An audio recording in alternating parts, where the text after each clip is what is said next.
Днес е ден за чистене след гости, но няма да ви показвам чистенето, а ще ви показвам какви малки допълнения ще правя в стаите.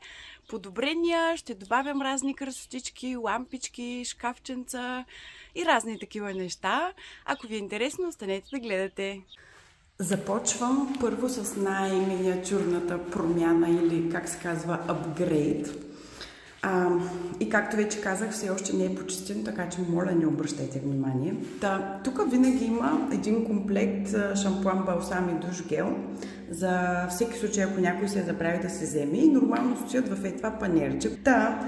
Искам да отстраня това. Затова сега последно си изпратих, закупих тази масичка. Ето така, аз после като изчистя, като го наместя и всичко като лъсне, ще го снимам още веднъж. Това е гуменото и то трябва да се махне, обаче някои хора си го искат да го има, защото са свикнали в тяхната баня да има. Ние не ползваме лично, но те си търсят. Сега това трябва да го сменя, имаме ново купено, така нататък. Това изглежда много по-добре по този начин, според мен. Вие какво ще кажете? И е метално, ако се питате дали няма да се повреди, не е дървено, метално е, макар че в Холандия, например, много хора се слагат и дървени. Другото нещо, което искам да добавя е, защото аз веднъж ползвах банята и открих като минус, трябва ми закачалка. По принцип имаме ето тази, да сме в стила, не е задължително да ви харесва този стил, знам, че е малко специфичен. И тук се мятат хавлиите, за да... Аз съм фен на как се казва, да е по-отворена хавлета, за да може лесно да изсъхне, защото като е закачена, висяща и нагъната, не изсъхва бързо и спарва се и така нататък. Но това нещо трябва да си го придърпваш близо до душа, за да можеш да го ползваш, да ти е удобно хавлията да ти е наблизко. И сега не можах да намеря златен цвят за качалки, които се лепят. И взех тези от Икеа, защото аз ги ползвам от години и са с най-здравото лепило. И съм много доволна от тях и се чудих дали да не скрия, скрия тук вече ще дойде много високо, за да не се вижда. Тук ще ми стои много грозно на всичкото златно сиво, но просто ви ги споделям, защото може наистина пък да ви е идея и за някъде да ви послужат. Аз много ги ползвам. Ако имате някаква шкафче, ето така може да се лепне. Сега така като си го наложих, определено няма да ги ползвам, но да. В тази стая пък, понеже има само едно легло, смятаме да го направим като в другата страна, аз съм ви показвала, с две, понеже не се ползва като основна, като екстра стая, помощна.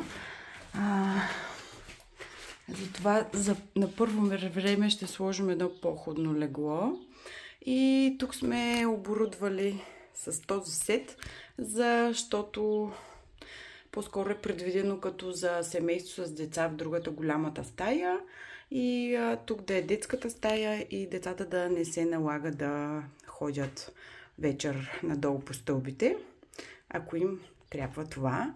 И късата клечка на тази страна е, че трябваше да има това, защото там са, как се казват, бойлерите. И затова не е основна стая, защото понякога е и шумно, когато заработят системите. Това, което ще направя е да сложа това легло тук насам, за да може да се сложи там още едно, както е в другата част на къщата близнак. Тук е също лека бърза промяна, като по принцип са поръчани две легла нови, но докато чакаме да дойдат, ще бъдем в този вид.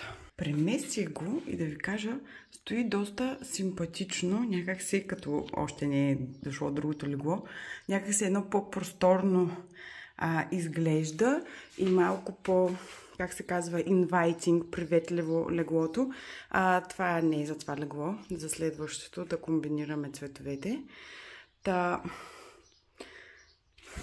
Стои ми малко по-симпатично. В тази стая сега забелязвам, че цветовете са много различни, но просто всичката тая светлина срещу камерата малко разваля цветовете. В тази стая единствено искам да добавя ето тази красотичка. Така на масата и сега ще наместя, само да ви я покажа. Много красива, с седевче, металничка. но е лекичка. Каква ми е идеята? Понеже тук има основна лампа, която между другото на живо е много красива и затова тя е като захар все едно и затова тази стая се казва стаята захара. Може би съм ви казвала, както и да е. И има едно като нощна лампа над леглото.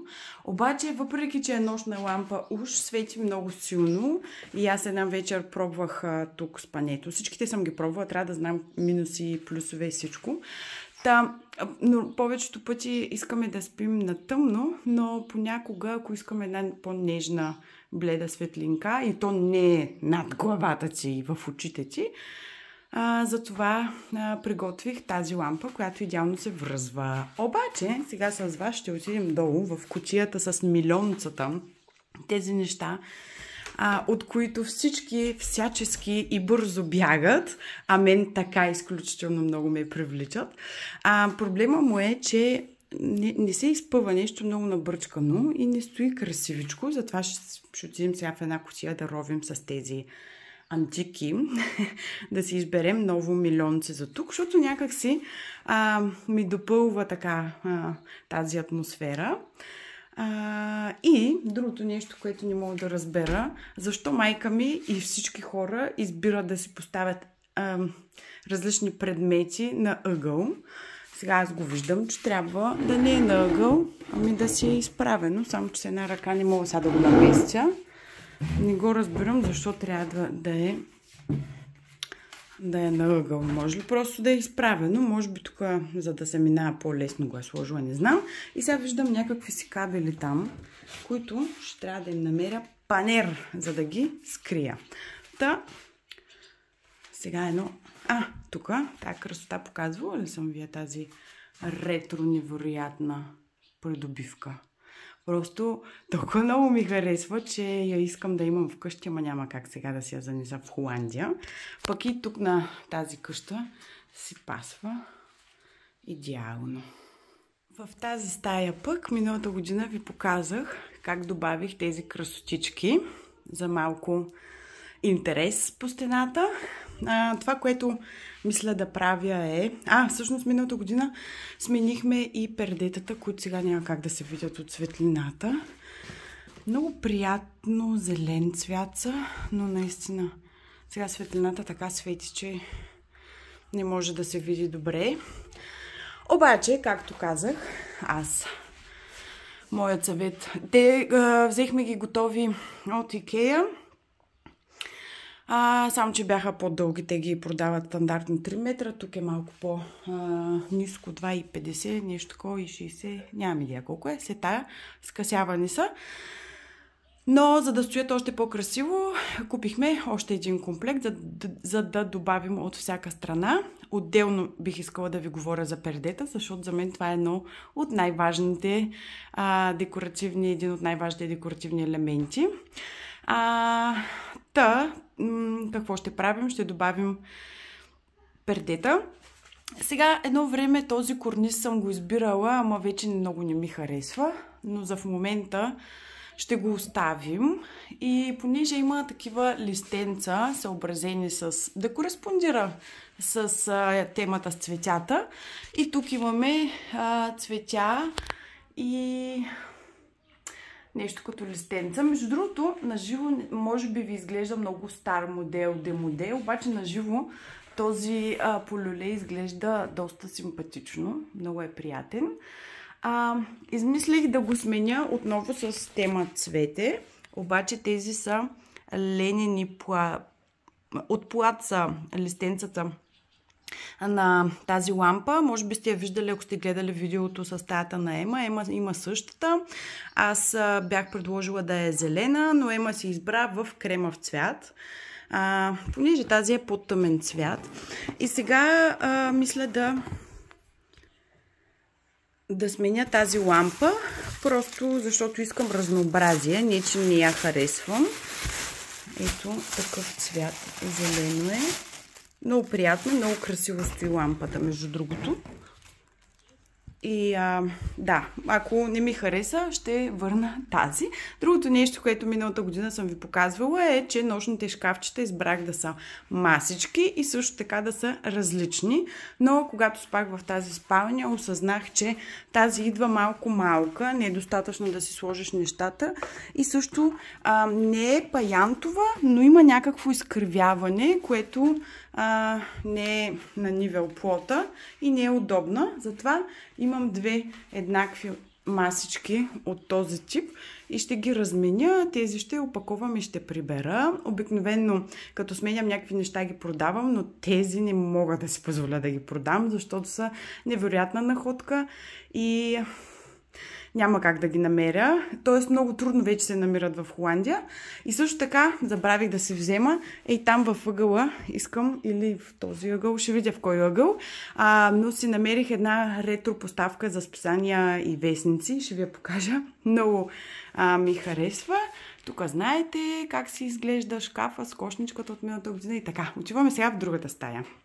В тази стая, тук дръпнах предета, защото просто така пече, че изгарям.